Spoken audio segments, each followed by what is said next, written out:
विष्णु भगवान जी, आपने सभी ने नाम तो सुना ही होगा इनका। इनके कारण हमारी इस भिवानी का बहुत नाम है। इनके कारण हमारे यहाँ के बहुत सारे मुक्केबाज भिवानी के विश्व में प्रसिद्ध हैं। कि परमजीत समोटा जिसका कॉमनवेल्थ में गोल्ड मेडल आया था, आपको ध्यान हो, सुना हुआ हो। ऐसे बहुत सारे विद्यार्थी जो बहुत ही गरीब गरीब घरों से होते हैं, खिलाड़ी, उनका बहुत से ऐसे गरीबों के बालकों को इन्होंने बहुत आगे तक पहुंचाया है। बोलो वृंदावन बिहारी लाल की जय। महाराष्ट्र का प्रारंभ हुआ, इसका लक्ष्य आपको बता दिया कि महाराज कामदेव के मान मर्दन के लिए हुआ है। कि कामदेव को बहुत अभिमान हो गया था कि मैंने तो अच्छे अच्छों को अपने चक्कर में डाल लिया, और भगवान को कहने भी लगा कि रामावतार में आप पर बड़ी मर्यादाएं थी, आपने एक पत्नी व्रत लिया हुआ था, उस युग की बात अलग थी।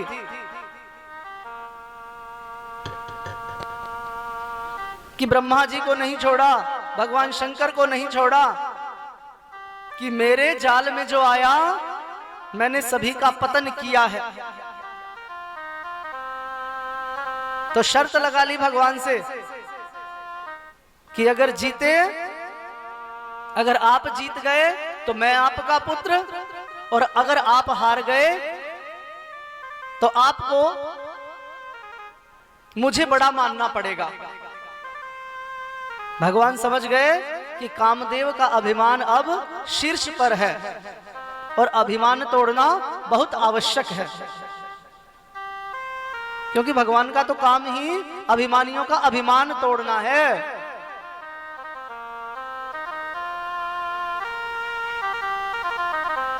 इसीलिए भगवान ने स्थान स्थान पर जिसमें भी अहमता आई है, अहमता का भाव आया है, उसका खंडन किया है। कि एक छोटा सा दृष्टांत है कि एक बार एक राजा को अभिमान हो गया, उसे अपनी धन का, संपत्ति का बहुत ज्यादा अभिमान था। 7 बेटियां थी, सभी से पूछता कि भाई क्षेम कुशल पूछकर सीधा यही प्रश्न करता कि किसके भाग्य से खा रहे हो। प्रायशः राजाओं के पास, इन बड़े बड़े मंत्रियों के पास चापलूस बहुत बैठते हैं। तो सभी यह कहते महाराज हमारा क्या है, आपके कारण ही हमारा गुजारा हो रहा है, कि आपके भाग्य से ही हम खा रहे हैं, अन्यथा हमारे पास क्या है।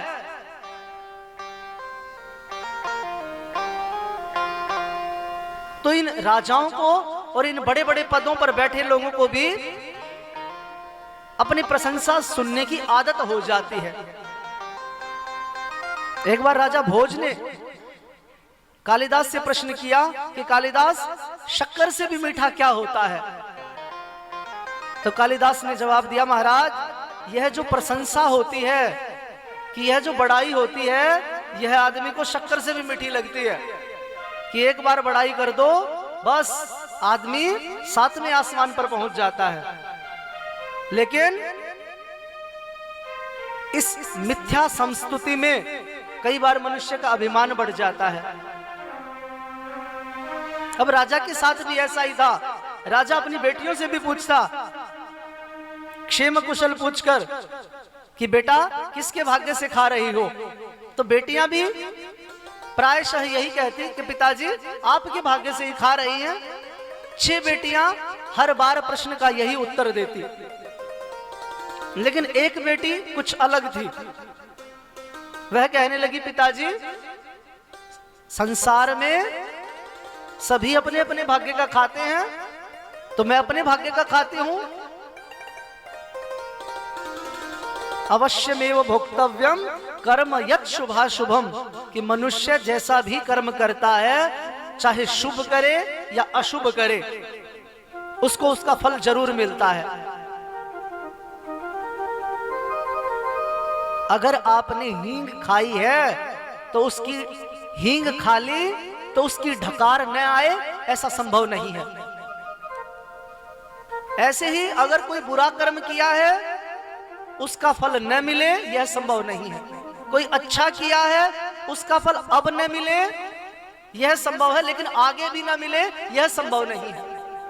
इसीलिए कहा अवश्यमेव भोक्तव्यम कर्म यत् शुभाशुभम। मनुष्य जैसा कर्म करता है अपने लिए करता है, दूसरे के लिए नहीं करता। कई बार किसी किसी के मन में यह वहम आता है कि मैंने उसके साथ चालाकी कर दी और मेरी चालाकी से वह मात खा गया, मैं बड़ा होशियार हूं कि मैंने उसका बुरा कर दिया छल से। लेकिन वस्तुतः वह छल किसी और से नहीं करता, अपने आप से करता है। आज उसने छला है, कल उसको अवश्य ही कोई न कोई छलेगा। यह प्रकृति का शाश्वत नियम है।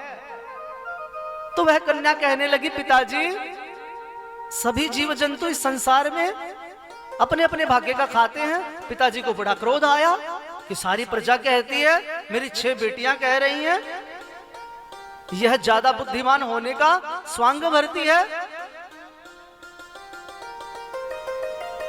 तो उन 6 बेटियों का विवाह बहुत ही अच्छे अच्छे घरों में किया, बड़े बड़े राजाओं से विवाह किया। और जो सबसे छोटी बेटी थी, जिसने पलट कर जवाब दिया था, जिसने पिताजी को सत्य बात कही थी, उसकी बात इतनी बुरी लगी कि उसका विवाह एक कोड़ी से कर दिया।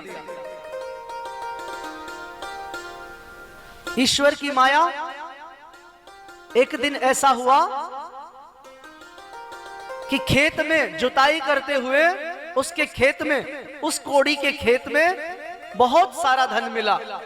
धन इतना था कि चर्चा दूर दूर तक गई, लेकिन उस राजा तक नहीं गई, क्योंकि उसका राज्य अलग था। समय पलटा, क्योंकि देखिए समय को बदलते ज्यादा देर नहीं लगती।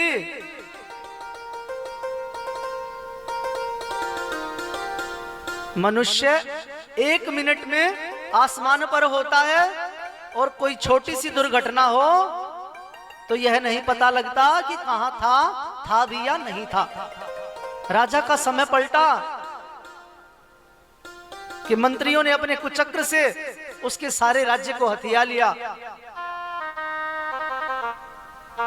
गरीबी इतनी आ गई कि जीना भी दूभर हो गया, और उस राजा को ही कोढ़ निकल आया। और उस कोढ़ी को, जो सबसे छोटी बेटी थी, उसका पति जो कोढ़ी था, उसे इतना धन मिला था कि एक बहुत ही विद्वान वैद्य से उसने अपना इलाज कराया, वह ठीक हो गया।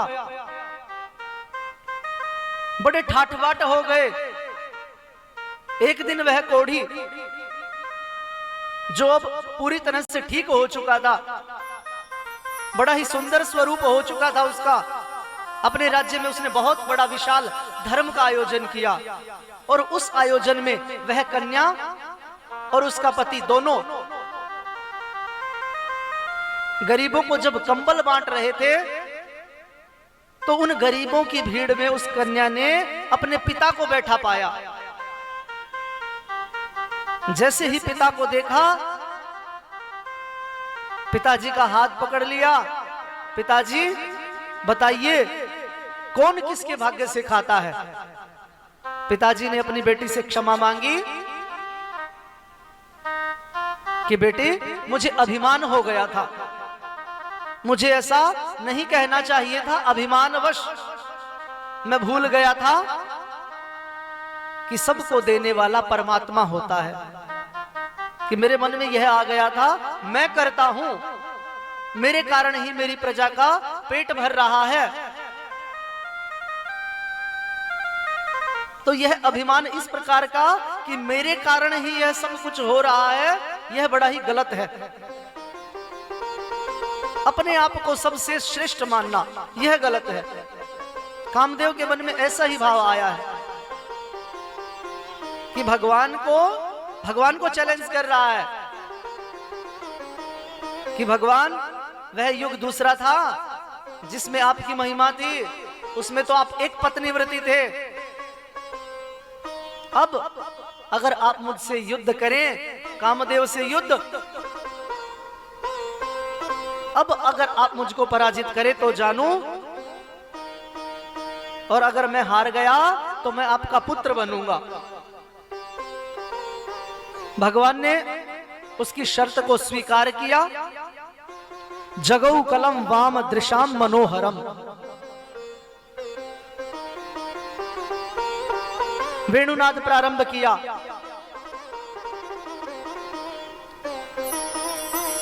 और देखिए, वेणुनाद प्रारंभ करके महारास में जो यह स्पष्ट कर ले कि यह गोपियां कौन सी गोपियां हैं। यह गोपियां केवल वो गोपियां हैं जिनकी आवरण भंग लीला हुई थी, जिनका चीर भगवान ने चुराया था। और चीर भंग लीला का भाव क्या है, चीर चुराने का भाव क्या है? कि यह चीर का अर्थ यहां पर माया है। और उस समय भगवान की आयु कितनी है? 6 वर्ष। और 6 वर्ष का बालक प्रायशः अगर हम देखें तो काम से रहित होता है। तो कुछ मूढ़ जन इस रास लीला पर प्रश्न भी उठाते हैं कि ऐसा क्यों किया, कि यह अनुचित थी। आज भी हम देखते हैं कि 6 वर्ष का बालक अबोध होता है, उसे ज्ञान नहीं होता। आज इस युग में जहां पर बुद्धि बिगाड़ने के इतने सारे साधन हैं, टेलीविजन, मोबाइल, सोशल मीडिया, इतनी बुरी बुरी चीजें बुद्धि बिगाड़ने के लिए बुरी, और टेक्नोलॉजी की दृष्टि से देखें तो अच्छी। यानी बुद्धि, बालक की बुद्धि बिगाड़ने के लिए जहां इतने साधन मौजूद हैं, विद्यमान हैं, आज के युग में भी जब हम 6 वर्ष के 8 वर्ष के बालक को अबोध मानते हैं, तो भगवान की आयु उस समय 6 वर्ष थी।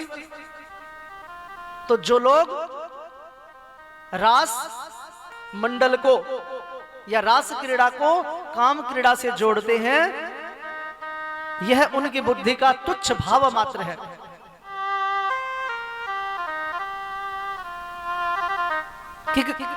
कथा का वर्णन है कि गोपियां जब स्नान कर रही थी, सामान्य भाव जिसकी चर्चा है कि गोपियां जब स्नान कर रही थी तो सरोवर में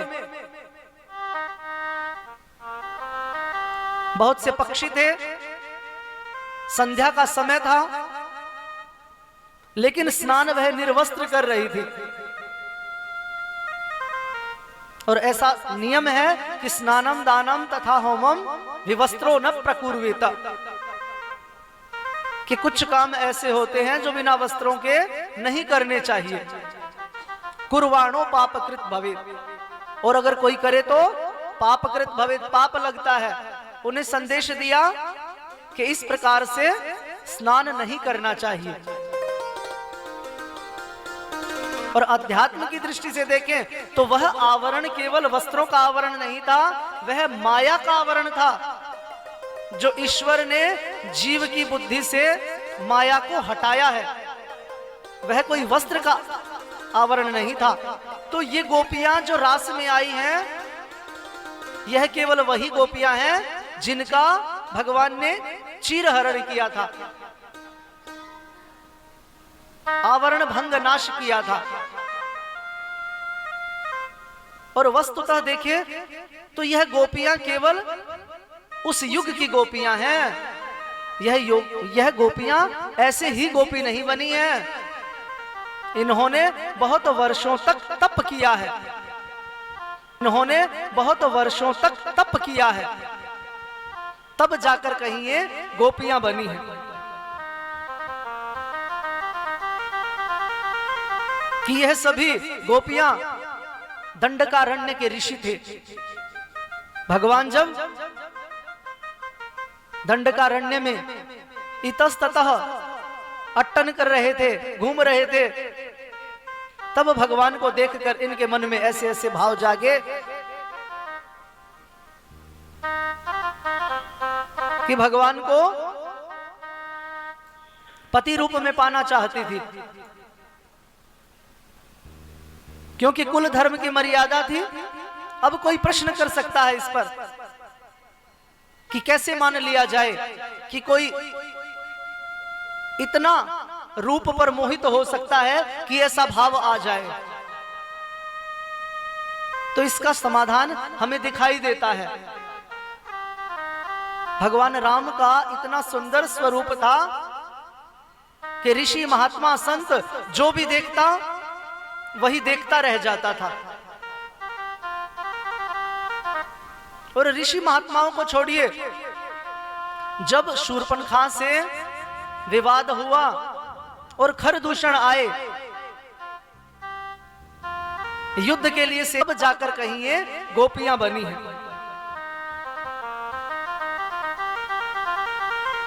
कि यह सभी गोपियां दंडकारण्य के ऋषि थे। भगवान जब दंडकारण्य में इतस्ततः अट्टन कर रहे थे, घूम रहे थे कि भगवान को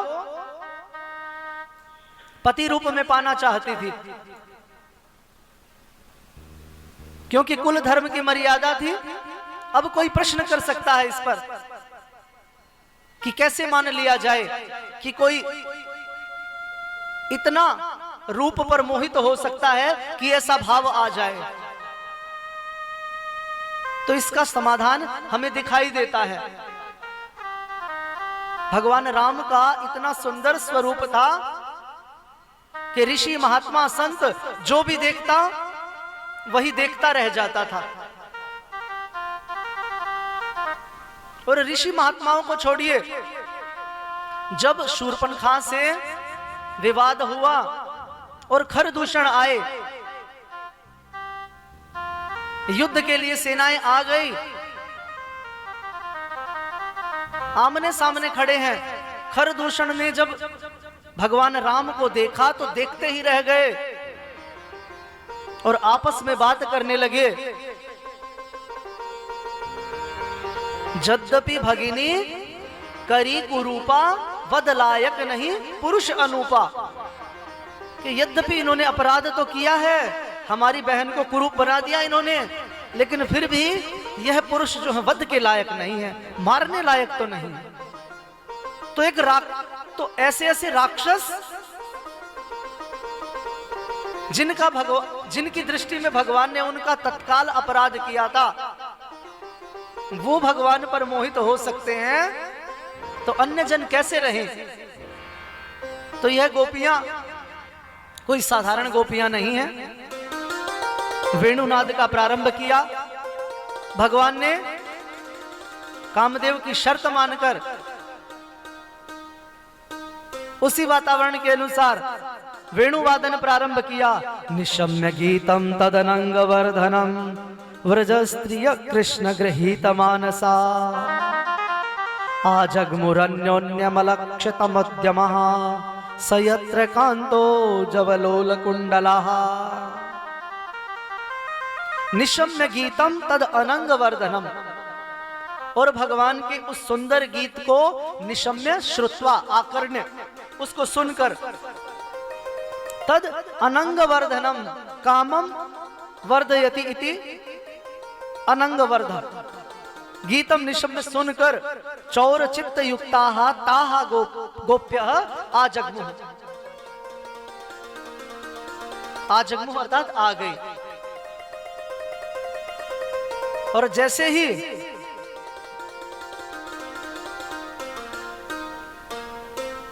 गोपियों के कानों में यह ध्वनि गई तो चित्त विह्वल हो उठा।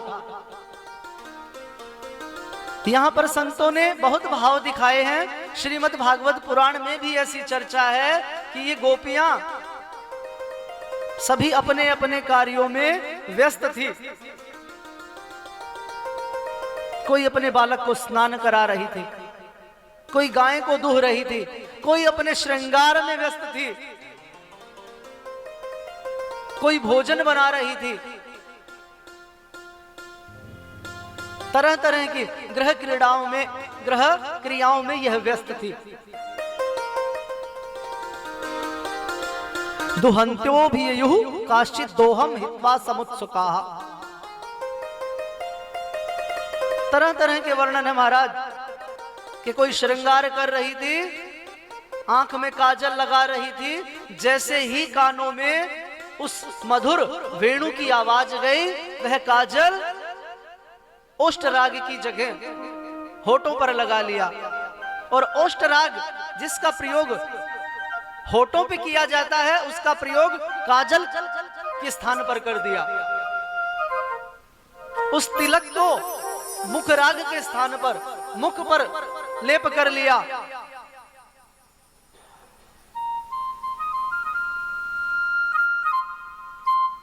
गाय को आधा धुआ है, आधा दूध पात्र में था, आधे को ही छोड़ दिया। अस्त व्यस्त श्रृंगार करके जिनका श्रृंगार पूरा नहीं हुआ था, अन्योन्यम न अपश्यन्त्य, अर्थात एक दूसरे को बिना बुलाए। गोपियां भगवान से मिलने जब जाती तो मिलकर जाया करती थी, लेकिन आज इतना सुंदर वेणुनाद हुआ कि आज अपने श्रृंगार का, अपने घर के कामों का, यहां तक कि एक दूसरे को बुलाने की भी किसी को फुर्सत नहीं हुई। यहां पर मानो भगवान दिखाना चाह रहे हैं कि जब हम भक्ति पथ पर चले तो हमें किसी के साथ की जरूरत नहीं होनी चाहिए। कि हमारे साथ कई बार होता है कि हमें मंदिर जाना है, हमें आज कथा में जाना है, लेकिन कोई साथ चलने वाला नहीं है। कोई साथ चलने वाला होता, कोई साथ चलने वाली दूसरी होती, अगर साथ हो जाता तो मैं जरूर जाती। लेकिन बंधुओं, इस बात को हमेशा ध्यान रखो, धर्मानुगो गच्छति जीव एक, कि इस धर्म के मार्ग पर मनुष्य को हमेशा अकेले ही जाना पड़ता है। इसमें किसी के साथ की आवश्यकता नहीं होती, किसी का साथ लेने की जरूरत नहीं होती। जब भगवान के कार्य में जा रहे हो तो किसी के साथ की मत सोचो। किसी का साथ है बहुत अच्छी बात है, लेकिन अगर किसी का साथ न मिले तो ऐसा भाव न हो कि हम न जाएं।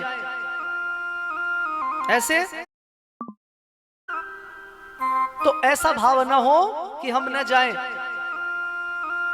ऐसे भगवत भावों को बहुत से हम सामान्य समाज में भी देखते हैं कि मैं हर बार जाता हूं, अब की बार वो नहीं गया तो मैं सोचा अकेला क्या जाएगा। लेकिन कुछ ऐसे भी हैं कि कोई है तो जाएंगे, बहुत अच्छा, लेकिन कोई नहीं है तो भी जाएंगे। कि हमारे यजमान ही जो कथा के यजमान है, यह प्रत्येक माह में परिक्रमा लगा के आते हैं वृंदावन में। तो कोई हो न हो ये अवश्य जाएंगे। ऐसा ही भाव हो कि ये नहीं कि आप साथ नहीं हो, किसी का साथ नहीं हुआ तो अब की बार सत्संग छोड़ो। आपका भाव शुद्ध होना चाहिए। ऐसा ही भाव गोपियों का। आज एक दूसरे को बुला नहीं रही हैं, अकेली ही निकल पड़ी हैं। आज किसी का साथ नहीं मांग रही हैं। और भगवान ने मानो स्पष्ट संदेश दे दिया हो कि जब धर्म के मार्ग पर निकलो तो किसी के साथ की प्रतीक्षा मत करो। तो गोपियां आ चुकी हैं, घर से निकल रही हैं, और यहां पर 7 सोपान दिखाए हैं कि सबसे पहला, अगर हम इसे श्रीमद् भागवत की दृष्टि से देखें तो कि श्रीमद् भागवत अमृत को पीने के क्या पान है, ऐसे ही पान इस महाराष्ट्र में प्रवेश के भी हैं। कि सबसे पहला पान, भगवत भक्त भगवत मुखात कथा स्यात्, कि यह जो कथा है सबसे पहली बात तो ये है कि एक भगवान के भक्त के मुख से होनी चाहिए। कि महाराज ज्ञान तो बहुत है, कहीं ऐसा ना हो कि केवल आजीविका की दृष्टि से जिसने यह काम किया है उससे सुने, तो इस कथा का फल उतना नहीं होगा जितना होना चाहिए। तो सबसे पहला नियम बताया कि भगवान के मुख से, भगवान का जो भक्त है उसके मुख से हो, नवता भक्ति का जिसने आश्रय लिया हो। इसलिए अगले सोपान में बताया कि गुरु का चयन कैसे हो। बड़े ही ध्यान से वह भगवत भक्त जरूर होना चाहिए। नितांत एकांत शांत भगवत चिंतन, इसका चौथा सोपान है। और 5वें सोपान में बताया कि जैसा गोपियों के साथ हुआ कि जब आप इसमें प्रवेश करें तो शरीर का भान न रहे, जैसा गोपियों को नहीं रहा। 6ठा सोपान, हृदय रास मंडलम स्यात्, हृदय में रास मंडल होना चाहिए कि जब संपूर्ण हृदय, तब ईश्वर का आगमन होता है। जो महारास रस की उत्पत्ति जो है वह इन 7 सोपानों के बाद होती है। और ईश्वर क्या है? रसो वही सह, वह ईश्वर साक्षात रस ही है। रसानाम समूहो रास, उन रसों का समूह ही रास है। और यह गोपियां गोभी ही इंद्रियैहि कृष्ण रसम पिबती, यानी बुद्धि से, मन से, मनसा वाचा कर्मणा, जो इस भागवत रस को, जो भगवत रस को, भगवान की भक्ति को, उनके गुणगान को जो मन से, गोभी इंद्रियैहि, यानी इंद्रियों से जो प्रत्येक प्रकार से कृष्ण रस को पीती है वह गोपी है। गर्ग संहिता में गोपियों के विषय में कि गोपियों का अनुराग अनन्य था और उस अनन्य प्रेम में ही वह अन्योन्यम न आह्वयन्त्य आगताः, एक दूसरे को बिना बुलाए आ चुकी हैं। और जैसे ही आए भगवान ने उनका स्वागत कैसे किया? स्वागतम भो महाभागा प्रियम किम करवाणि वह, कि आप सभी का स्वागत है। प्रियम किम करवाणि मह, मैं आपका क्या कर सकता हूं, मैं आपके लिए क्या कर सकता हूं। कि आजकल भी देखते हैं हम, अधिकतर जो बड़े लोगों में यह एक स्तर की बात सी बन गई कि वे ज्यादा बात नहीं करते। कोई बात करे तो सीधा प्रश्न करते हैं कि महाराज ये बताइए मैं क्या कर सकता हूं। तो भगवान भी ऐसा ही भाव दिखा रहे हैं। जो गोपियां अपना सब कुछ छोड़कर आई हैं, भगवान उनसे कह रहे हैं आइए, आपका स्वागत है। ब्रजस्यानामयं कश्चित् ब्रूतागमन कारणम, ब्रूतागमन कारणम, आगमन कारणम ब्रूत, आने का कारण बताओ। कि आप किसी के यहां जाएं और वो कहे आइए महाराज नमस्कार, और कहे कि हाँ जी, अगला प्रश्न सीधा ये करे कि कैसे आए। प्रायशः लोक में ऐसा व्यवहार सभ्य नहीं माना जाता कि कोई आए हम उसे बैठाते हैं, पहले उसकी सेवा करते हैं, उसे चाय पिलाते हैं, पानी पिलाते हैं, भोजन की पूछते हैं, उसके बाद हम बात करते हैं, औपचारिकताएं करते हैं। लेकिन कन्हैया कोई औपचारिकता नहीं कर रहे, स्पष्ट कह रहे हैं कि स्वागतम ते वह महाभागा, कि आपका स्वागत है, लेकिन अब ये बताइए किम करवामते, किम करवाणी, मैं आपके लिए क्या कर सकता हूं। और जब इस प्रकार की बात सुनी तो गोपियों को बड़ा ही आश्चर्य हुआ कि जिसके लिए सब कुछ छोड़ के आई है वह अच्छे से बात नहीं कर रहा, यह कह रहा है क्यों आई हो, आने का कारण क्या है, भगवान ऐसा क्यों कर रहे हैं। भगवान कहते हैं कि यहां वर्णन है, भगवान ने 10 प्रकार के प्रश्न किए हैं, 10 प्रकार से प्रश्न किए हैं, अलग अलग प्रश्न पूछ कर देखे हैं, क्योंकि भगवान गोपियों की परीक्षा ले रहे हैं। कि जैसे भगवान तो गोपियों की परीक्षा इसलिए ले रहे हैं कि उनकी भक्ति का परीक्षण कर रहे हैं। भाई हम जब कहीं भी जाकर कोई छोटी सी छोटी चीज भी ले तो हम परीक्षा करके देखते हैं।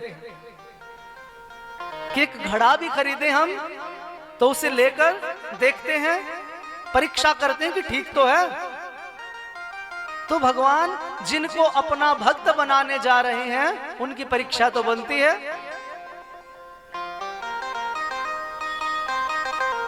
कि गोपियों तुम्हें नहीं आना चाहिए था, तुम्हारा सबसे पहला कर्तव्य था अपने पतियों की शुश्रूषा।